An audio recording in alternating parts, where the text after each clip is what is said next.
Recently, I saw someone say that Li Yixue really likes to argue with netizens in the comments section. I think what you said is, to some extent, falsely accusing me, because with my personality, just arguing in the comment section wouldn't be satisfying enough. So today, I'm making a special video to argue back. If you're someone with a fragile heart, you can swipe away now, because the content that follows might be too much for you to handle. Now, let me summarize a few types of comments in the comments section that I will definitely respond to. Let's see if I happen to mention you. First type. Ah, you're just a young girl. What the hell do you know? Do you even understand the ways of the world? You young girls should just hurry up and get married. Hurry up and have kids, take care of them. You shouldn't be meddling in societal matters. Rolling my eyes at you, figure it out yourself. You don't even have to think much about these people. Most likely they're greasy middle-aged or elderly men, sitting there with their phones, just typing away. Yes, being young is not a mistake. Being young is an asset. Isn't it young people who push social progress forward? What, just because you're older and don't shower, you're somehow amazing? There are plenty of people in this world who never figure things out their whole lives. And you know these people? Most likely, among their peers, they are the ones who are doing the worst. They have no voice among their age group, so they have to go find younger people, girls around their daughter's age.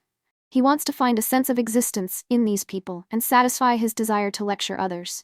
For people like this, I have a suggestion for you.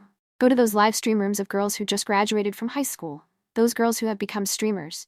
If you send them 2 virtual lollipops, they will say, "Big brother, you are so great." If you send them a piercing cloud sword, they will call you Daddy. If you send them a carnival gift, they will kneel down and call you Grandpa. Yes, in those places you can find what you're looking for. But here, sorry, there's nothing for you. The second type of comment is even funnier. Just like how many people say in the comment section every day, be careful. Be careful when you go out, you might get hit by a car. Be careful of accidental death. Do you know how I usually respond to these comments? I usually take every single word they type, copy and paste it, then add the word to, and send it back to them exactly as it is. For example, if they say, be careful, I will reply, you be careful too.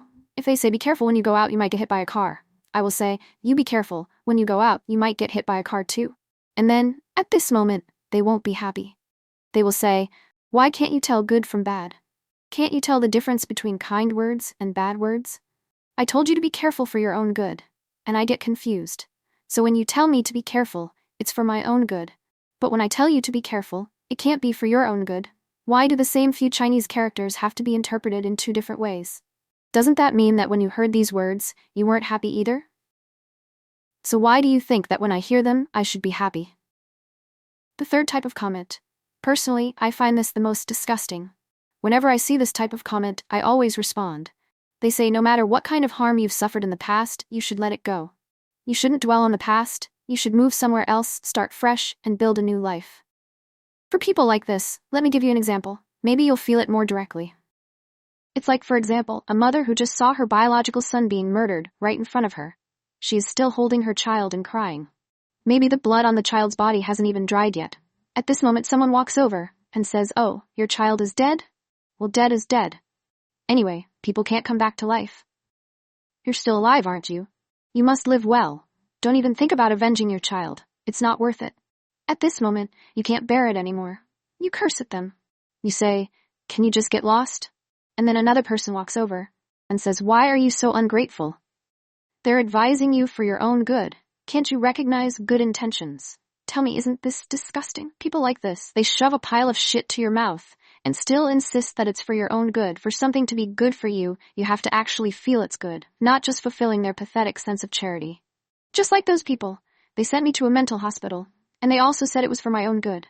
They also said it was for my treatment. This kind of disgusting behavior, wrapped in the guise of for your own good. These people are the most unforgivable. Understand? The fourth type of comment, they say we all understand what you're saying, but this society is just like this. This system is just like this. No matter how much you say or do, what can you actually change? People like this are both pathetic and ridiculous.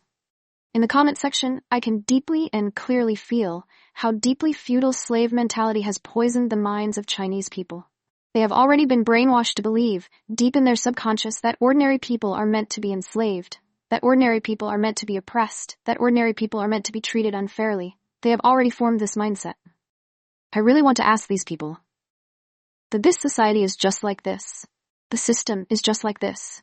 Don't you think that it's precisely because of too many people like you? All day long, besides complaining at your keyboard, have you ever actually done something real? My existence will make the future, the number of people wrongfully labeled as mentally ill greatly reduced.